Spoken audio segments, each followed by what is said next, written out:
ডিমগুলো ভিজাই রাখছি, এখন ধুইয়া নেই।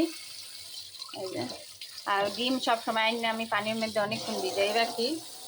আর এখন এই রসুনগুলো ধুইয়া ফ্রিজে দেবো। আর এই রসুনগুলো আমি ভর্তা খাওয়ার জন্য, এই রসুন দিয়ে ভর্তা খাইতে আমার কাছে অনেক মজা লাগে। এই জন্য 1 কেজি রসুন আনিয়ে এখন আমি ধুইয়া পানি জ্বালাইয়া ডিপে রাইখা দেবো। আর ডিপে না রাখলে পচা যায়, এই জন্য ধুইয়া। আর এই রসুনগুলো খাইতে ভর্তা ঘেরান আসে, আর তরকারিতে দিব অনেক ভালো, ছোট রসুন ঘেরান আসে।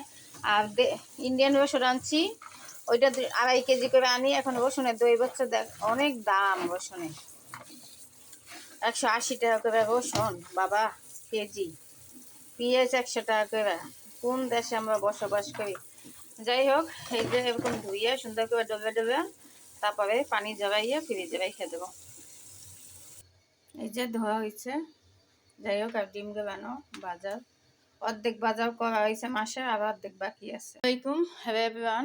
মাসের বাজার সবাই অল্প অর্ধেক আইছে। তোল আসে 6 কেজি, 6 কেজির 1 কেজি দিয়ে দিছে, আর 5 কেজি 10 তারিখে আনবো। আর চাল 1 বস্তা, আটা ময়দা এডি, ডাল এডি পরে। এখন খালি আলু আনছি এখানে 3 কেজি। আলু বেশি ভালো না দেখে 3 কেজি আনছি, 5 কেজি আলু আনি। এখানে 250 জিরা আছে, ধনিয়া, বুটের ডাল, দুধ, টুনটুনির জন্য বাদাম, আমার টুনটুনির বাদাম, পোলার চাল, তারপর পোলার চাল আছে আরও, তারপরে রেশন চাল। আর এই যে বিরিয়ানির মশলাই গেছে 1000 টাকা। এ কি জানি না এত দাম খাই। এই যে বিরিয়ানির মশলা আনছি, এগিয়ে নিচ্ছে 1000 টাকা। বিরিয়ানির মশলা এত দাম কেন আমাদের? এই যে এই কটা এলাইছে, লবণ 3 কেজি, তেজপাতা, রসুন 2 পদের, এই যে 2 পদের রসুন। আর এখন বাকি আছে আটা ময়দা ডাল 2 পদের, 5 কেজি তোল, চিনি, এগুলো আনা হয় না, এইটা আপাতত আনছি। আর এই ডিম, ডিম 30টা আনি, এনে 20টা 30টা আনি নেকে নষ্ট হয়ে যায়, এই জন্য। এখানে পেঁয়াজের দাম প্রচুর বাড়ছে, পেঁয়াজ রসুনের দাম বাড়ছে। 2 কেজি পেঁয়াজ, পেঁয়াজ আমাদের 5 কেজির আগে, আর 2 কেজি আনছি, 10 তারিখে আবার আনবো। যাই হোক, এই হচ্ছে বাজার। বাজারে অনেক দাম, বাজেটে বেশি।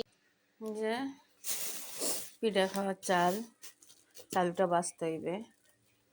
চালটার মধ্যে পাথর আছে মনে হয়। আর ডিম দিয়ে হলুদ মরিচে বাজার হালকা পাতলা, আবার তো লাগবে। হ্যালো এভরিওয়ান, এই যে বাজার করলাম। আজকে 5 কেজি মাছ আনি না, সকালে থিয়ে গেছি ফ্রিজে, এখন পরিষ্কার করতে আসছি। আর এইভাবে এই যে লেবু দিয়ে মাছ পরিষ্কার করি আমি কিভাবে দেখেন। এইভাবে পরিষ্কার করলে না করলে আমি খাইতে পারি না। মাছ যদি কালা দেখায় আমার কেন জানি এত ঘিন করে। আমি কই মাছ আর তেলাপিয়া মাছটা এইভাবেই পরিষ্কার করি সব সময়। রুই মাছটা লাগে না, কাতলা মাছ লাগে না, কিন্তু কই মাছ আর এই 2টা মাছেই। এই যে আমি ভিনিগার দিছি, ভিনিগার লেবু দুটোটা দিয়ে দিছি। এখন এইভাবে আমি পরিষ্কার করে নেব। যাই হোক, এই দেখেন একদম পরিষ্কার হয়ে যাবে। আমি পরিষ্কার করে তারপর ধুই।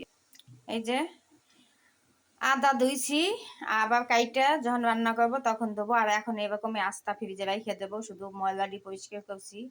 আর একদম ফর্সা, আর দিতে দিতে কিন্তু আরো পরিষ্কার হইবে একদম। দেখেন এইভাবে কে মাছ দিয়ে খান। আর আমাদের ভাই বোনদের মাছ ধুইতে অনেক টাইম লাগে, আমরা প্রচুর মাছ ধুই। মাছ যত ধুইবেন অত মজা। যাই হোক, সবাই কমেন্টে জানাইবেন।